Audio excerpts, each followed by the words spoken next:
경제를 잘 알지 못하는 사람을 위한 당장 내 돈이 되는 정보. 머니클래스. 오늘의 키워드 먼저 보시죠. 날개 없는 추락. 네이버, 카카오 살아날까? 올해 우리나라 주식시장이 뚜렷한 상승세를 보이는 가운데 유독 힘을 못 내는 종목이 있습니다. 바로 우리나라의 양대 플랫폼 기업 네이버와 카카오인데요. 한때 국민주로 불리기도 했지만 주가가 계속 내려가면서 시가총액 10위권 바깥으로 밀려났고요. 이제는 이거 좀 빨리 팔아버리고 탈출하고 싶다 이런 고민까지 되게 만드는 주식이기도 합니다. 끝없이 추락하던 네이버와 카카오는 과연 반등할 수 있을까요? 오늘은 재미있고 알찬 산업 이야기 그리고 주가 이야기까지 전문가와 함께 해보겠습니다.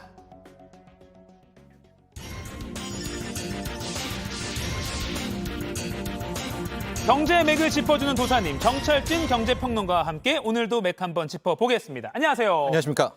사실 네이버, 카카오는요 거의 공기처럼 검색, 쇼핑, 메신저 이렇게 매일 쓰고 있거든요.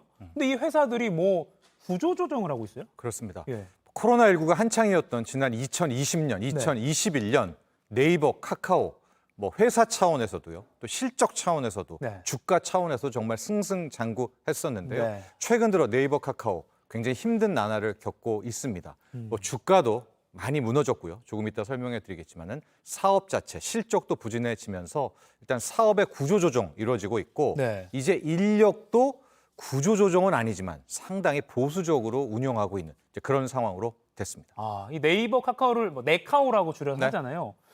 되게 좀 튼튼한 거라고 저는 이미지를 생각했는데 그게 좀 아닌 상황이 된 것 같은데 이 주가가 가장 높았을 때와 비교하면 거의 반토막 수준이라고요. 그렇습니다. 이 네카오 주가를 먼저 한번 볼까요? 예. 우리나라의 국민주라고 하면 삼성전자잖아요. 삼성전자 다음으로 국민들의 사랑을 받았던 주식이 카카오 또 네이버였었는데요. 자, 2021년을 보겠습니다. 카카오와 네이버의 시가총액 5위 안에 들었을 정도로 승승장구하고 잘 나갔었죠. 자, 그러나 바로 7월 19일 기준입니다. 올해 지금 네이버, 카카오는 10위권 밖으로 13위, 16위권까지도 추락한 그런 상태니까 주가 흐름을 또 따로 한번 볼까요? 카카오 같은 경우 먼저 네이버 볼까요? 45만 원, 46만 원, 50만 원 간다 만다 하던 게 20만 원대 이것도 붕괴됐었다가 올라왔고요. 카카오는 더합니다. 16만 원, 17만 원 언저리까지 왔던 것이 지금 현재 5만 원대였고 한때는 5만 원도 깨지니까 반토막 아예 3분의 1토막까지 추락해서 참 많은 투자자들의 가슴을 아프게 하고 있죠. 그러니까 지금 이 고점에 들어가신 분들은 얼마나 지금 속이 상하실까 싶기도 한데 이유가 뭔가요? 이렇게 떨어진 이유가? 우리가 이 네이버, 카카오, 네카오를 플랫폼 주식이라고 하지 않습니까? 이런 회사들은 어떻게 돈을 버냐? 그리고 어떨 때 주가가 오르냐? 현재 우리나라 한번 놓고 보면 역시 광고입니다. 많이 붙이지 않습니까? 그리고 쇼핑이라고 할 수 있는 온라인 쇼핑, 우리가 이걸 라이브 커머스라고 하는데 이제 그런 것들을 통해서 실적을 내게 되고요. 또 컨텐츠 같은 것들도 함께 포함이 됩니다. 이게 좋으면 주가 오르는 거고요. 또 하나 봤을 때 우리가 성장성이 있을 때 이게 실적은 안 나오지만 이거 성장성 같아 할 때 주가가 오르게 되는데 현재 네이버와 카카오는 어떤 상황이냐. 광고 또 라이브 커머스 사업이 굉장히 주춤합니다. 이건 이제 경기가 안 좋아서 그렇죠. 게다가 검색 점유율까지 경쟁사의 구글입니다. 이것도 설명드릴게요. 주춤해지고 있고 카카오 같은 경우에는 그동안 카카오란 하나의 회사를 엔터, 게임, 다 쪼개도 과거에는 그래 성장성이 있어라고 해서 용인해 줬지만 이제는 그 회사들을 다 쪼갠 것들을 오히려 악재로 해석하게 되면서 이런 주가 추락, 급락까지 오게 됐다. 이런 분석이 가능합니다. 아까 이제 검색 라이벌로 구글도 언급해 주셨고 그다음에 MS라고 하죠. 마이크로소프트 이런 미국의 이른바 거대한 테크 기업, 빅테크 기업들 이런 데는 지금 제가 알기로는 주가가 좀 잘 나간다고 알고 있는데 왜 우리나라의 네이버, 카카오는 이렇게 좀 상대적으로 비교가 되는 겁니까? 맞습니다. 그런 질문을 굉장히 많이 하세요. 똑같은 이런 플랫폼, 검색에서 광고 붙이고 이런데 우리 주가는 그런데 당장 구글을 봐라. 이미 주가는 회복하지 않았느냐 이런 질문을 많이 하게 되는데요. 자, 볼까요 한번? 엔비디아나 애플은 정확히 네이버, 카카오랑 비교하기는 좀 힘들고요. 구글, 마이크로소프트 이렇게 볼 수 있을 텐데 미국의 빅테크들은 주가들이 다 회복하고 엔비디아는 훨씬 더 많이 급등한 이런 상황인데 왜 그러느냐? 첫 번째가 미국의 경기입니다. 우리는 경기가 나쁘지만 미국은 그래도 펀더멘탈이 되면서 우리만큼 광고 사업이나 이런 것들이 그렇게 나빠졌더라도 더 나빠지지 않았다는 점 하나. 그리고 제가 앞서 이런 종목도 플랫폼에서 주가를 설명할 때 성장성이라는 게 있잖아요. 네. 지금은 실적이 안 나와도 이거 잘 되면 좋을 거야라는 비전을 제시해야 되는데 네. 구글, 뭐 마이크로소프트 이쪽은 그 비전을 제시했습니다. 아하. 그게 바로 우리가 이 시간에도 설명했던 챗 GPT로 대변되는 생성형 AI, 아하. 뭐 바드 이런 것들을 출시하면서 자, 지금 당장은 돈을 못 벌어도 여기까지 왔기 때문에 이거 돈 벌겠네. 그러니까 이런 성장성에 대한 기대감이 있어서 미국의 플랫폼 기업 주식과 우리나라의 플랫폼 기업 주식이 이렇게 네. 성격이 차이가 나는 겁니다. 자, 불과 1년 전만 해도 효자 탑 10 안에 들었던 그 네이버와 카카오 관련해서 지금 알아보고 있습니다. 이 검색 점유율 같은 것도 보면 네. 많이 좀 우리나라 네이버 이런 거 떨어졌나요? 어떤가요? 그렇습니다. 네. 검색 점유율 차원에서 좀 함께 보도록 네. 하면은요.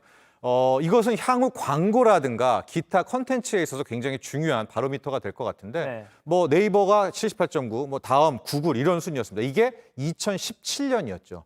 이로부터 5년이 흐른 시점을 보니까 네이버도 오히려 점유율이 줄어들고 있고 네. 다음도 줄어들고 있고 문제가 구글입니다. 와, 구글 같은 경우에 빠른 약진을 하고 있죠. 그렇게 많이 뛰었어요. 예, 특히 구글 검색 엔진은 우리 사회 MZ 세대들이 이제 아. 또 많이 선호를 하게 되면서 네. 이런 입지를 차지하게 됐고요. 이렇게 되니까 음. 여기 점유율로 시작되는 연관된 사업까지도 이제 영향을 줄 수밖에 없죠. 아, 그렇군요. 그리고 이렇게 산업이 쭉 돌아가는 걸 더 지켜보면 이제 투자하는 데 도움이 되니까 한 가지 더 이슈를 짚어보면 이제 네이버, 카카오 사실 우리나라 사람들이 이제 쇼핑할 때도 많이 쓰잖아요. 네. 근데 여기에 유튜브, 제 동영상 보는 그 플랫폼 유튜브가 쇼핑에도 진출한다고요? 그렇습니다. 앞서 이제 점유율을 확인해 보셨는데요. 네이버 같은 경우에는 누가 뭐래도 우리나라의 라이브 커머스, 뭐 온라인 쇼핑 뭐 이렇게 이해하셔도 됩니다. 네. 라이브 커머스의 최강자였었는데 최근 이 시장에 구글이 뛰어든 겁니다. 구글이 쇼핑을 한다고 이해가 안 가시겠지만 전 세계에서 최초로 구글이 라이브 커머스에 이제 뛰어든다고 하는 것이죠. 네. 이것은 뭐에 비교를 하느냐? 앞서 말한 것처럼 구글의 점유율이 올라갔잖아요. 여기에서 굉장히 이제 구글이 힘을 받게 된 것이었었는데 네. 이렇게 되면 네이버 입장에서는 뭐 아직은 위협할 정도는 아니고 아직은 네이버의 라이브 커머스가 튼튼하다 하더라도 굉장한 경쟁자가 뛰어든 것 아니겠습니까? 네. 이런 것들은 향후 상당한 악재로 작용할 수가 있는 것이죠. 네. 자, 아마 이 보시는 분들 중에도 네이버, 카카오 이게 주식 갖고는 있는데 이거 언제 털어버려 뭐 이런 생각하시는 분들 많이 계실 것 같아서 네. 이게 어쨌든 위기 극복을 해서 좀 뛰어 나가야 될 거 아닙니까? 네. 구조조정 뭐 이런 거 노력을 하고 있는 거죠. 그렇습니다. 이제 그래서 앞서도 이제 모두의 이야기했지만 네이버, 카카오 모두 사업 구조 조정은 굉장히 강력하게 들어가고 있습니다. 네. 뭐 사업적으로 먼저 보면은 네이버의 네이버 영화 하고 백신 쓰시는 분들은 이제 그 알람이 계속 뜰 겁니다. 아. 이제 네이버 백신 서비스 종료합니다. 종료한다. 뭐고 뭐 보험 팔았다 이런 것도 과거에는 강점이었다면 이제 없어지고 예. 있고요. 카카오 같은 경우에도 이제 인력에 대한 이제 보수적인 운용, 재배치 이런 것들을 하고 있죠. 아, 그러니까 뭔가 움직임을 하고 있다. 점프업을 하기 위해서. 네.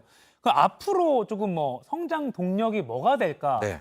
뭐가 될까요? 뭐 남은 게 있어야지 우리가 또 계속 뭐 주식을 투자하고 할 거 아닙니까? 그렇습니다. 이제 네이버 같은 경우에는 이제 라이브 커머스도 굉장히 중요하겠지만은 네이버, 카카오 모두 성장성에 대한 비전을 제시해야 되잖아요. 네. 앞서 주가라는 것은 미래를 보는 거니까. 그래서 늦었지만 지금 네카오 역시도 생성형 AI를 이제 준비하면서 나아가려고 하고 있고 네. 카카오 같은 경우에는 SM 엔터테인먼트를 뭐 인수하는 그런 상황이 있지 않았었습니까? 예. 그래서 이제 컨텐츠 쪽에 힘을 실겠다 하고 네이버 같은 경우에도 이제 북미 시장에서 이 미국 사람들도 웹툰, 그러니까 이런 온라인 만화에 굉장히 관심이 많다라고 하니까 네. 노하우가 있잖아요. 그래서 뭐 웹툰 비즈니스를 뭐 늘리겠다 이런 식으로 신성장 동력을 굉장히 박차를 가하고 있는 그런 모습입니다. 아, 그렇군요. 예전에 저는 이제 그 네이버 클로버 뭐 이런 인공지능까지는 아니지만 약간 자동형, 응답형 스피커 서비스 이런 거 좀 이용했었는데 뭐 그런 것도 아까 AI 이런 거 강화한다고 하니까 네. 뭐 좀 더 개발하고 하면 좀 기대를 해볼 만 하겠네요. 예. 자, 7월 들어서 근데 좀 이 두 회사 네이버, 예. 카카오가 조금 주가가 오른다고 하는데 아무튼 그럼 앞으로 좀 전망을 해주신다면 그렇습니다. 뭐 어떻게 좀 예. 지켜봐야 될까요? 주가라는 것이 우리는 시세를 노리는 거잖아요. 네. 근데 지금 나오는 것은 아직까지 상승 추세, 시세를 냈다라기보다는 기술적 반등이라는 평가가 지배적이고요. 네. 그렇다면 이제 앞으로 뭘 보고 투자를 해야 되느냐 그러니까요. 이게 중요하잖아요. 자, 이런 회사, 네이버, 카카오 같은 회사들은 앞서 실적을 얻는 것은 뭐라고 했죠? 광고입니다. 광고는 결국 경기와 민감하게 되는 거고요. 경기와 민감하려면 높은 금리, 높은 물가는 이들 기업에는 악재죠. 네. 그러니까 물가가 잡히는지 금리가 떨어지는지를 확인하는 것이 굉장히 좋고요. 이게 네. 이제 실적 차원에서는 누가 뭐래도 투자의 급선무고요.